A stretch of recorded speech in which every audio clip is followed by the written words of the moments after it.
G'day, today we're going to talk about the ultimate guide on how to write a follow-up email to a client. Every month the sales clock resets back to zero. Last month's performance is behind you, now it's all about this month. You might want to contact new clients, or you're going to begin the work of following up on the emails that you sent out last month in the hopes of maybe striking a deal. The problem is sending a generic, I'm just checking in, follow-up email actually doesn't work anymore. So how do you write a sales follow-up email that's going to convert, that's actually going to get people to come back to you? When should you follow up? How should you maintain contact with people without being overly pushy? What should you say? Here's an example. Imagine you've just nailed your client call. Your prospective customer was hanging on your every word. They were even finishing your sentences. And now your head is spinning thinking about all the ways that you're going to spend your commission check. And then you send that follow-up email regarding the next step so you can close the deal, and for some reason that same client isn't responding to any of your emails or calls. Believe me, it happens. Okay, so here are 5 tips to writing the ultimate follow-up email to a client. Number 1, get your subject line right. The first thing to be aware of is that your subject line is exceptionally important. It's the first thing your prospective client's going to read, so it needs to be perfect. And remember that you've only got about half a second. So at Businessmentals, we're really big on using quirky, humorous subject lines because of that half-second attention span that you've got, so we can actually capture the attention. And we typically get over 30% open rates on our emails. One of our all-time favorites is apologies in advance. Another one that's right up there is, this might be interesting, but who can say? Now, use a tool like sendcheckit.com to test your subject lines. You don't even have to write something specific to the email body. You just want them to open the bloody thing. So here's a few more subject line examples that have actually been used by top sales professionals to help them get really high email open rates. Here's a few. Still any interest in our service? Any updates for us? It takes 2 to tango. And let's cut to the chase. Here's tip number 2. Write a short, factual email. A very, very simple email that's like this. Hi, so-and-so, not so-and-so, hi Bob, I'm writing to follow up. I'm not sure what our next step is. Let me know what makes sense for you as the next step, if any. Thanks for your input. Signed, Steve. Now, another situation that calls for a follow-up email is after what's called a trigger event.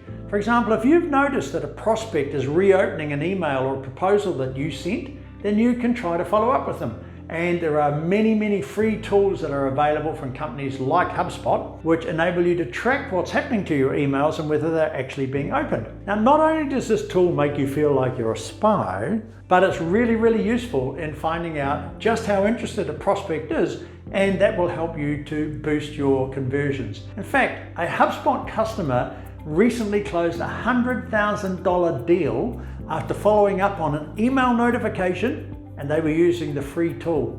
Not a bad return on investment of $0, eh?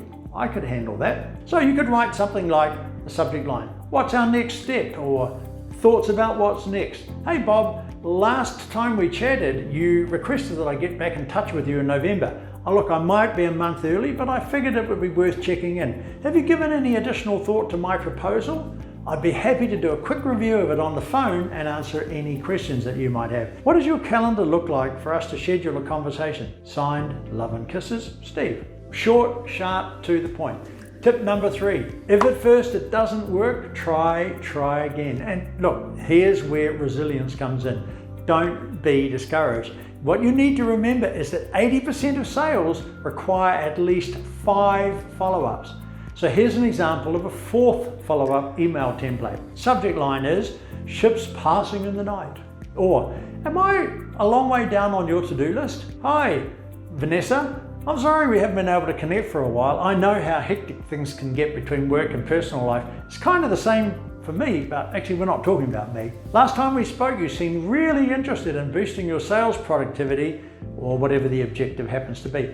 Now, I'm available for a call during weekends or before or after work hours if that's easier for you. I don't want to bug you, but I do want to help you manage your team so that you can exceed those great sales goals that you've got. Signed, Steve. Here's the 4th tip.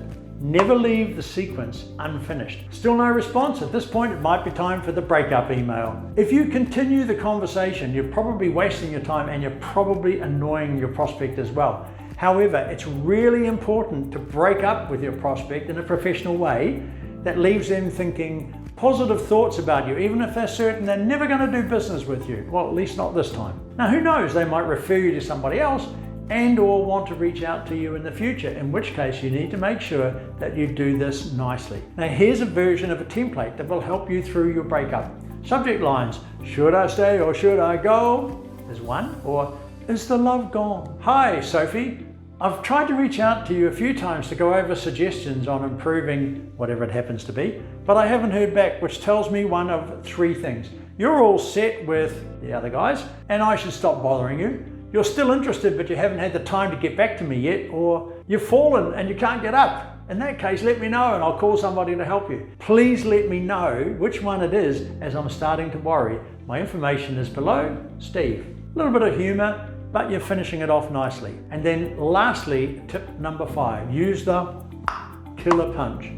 Okay, so you might think that the example I just went through is a little bit less direct than you prefer to be after you've been ignored so many times and you're really starting to get a little bit shirty about it. But when somebody doesn't respond to your third or your fourth follow-up emails, then maybe you roll out the killer punch email.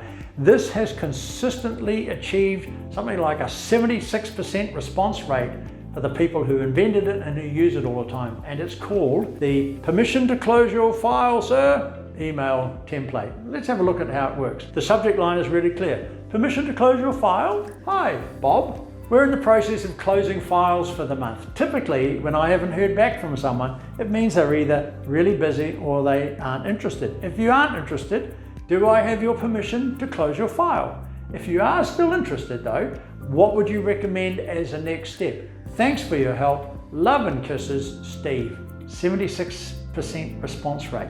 Pretty awesome, eh? Pulling it all together, sending out sales follow-up emails might be just the thing that allows you to finalize and close a major deal, because you're being persistent and you're being resilient and you're staying optimistic.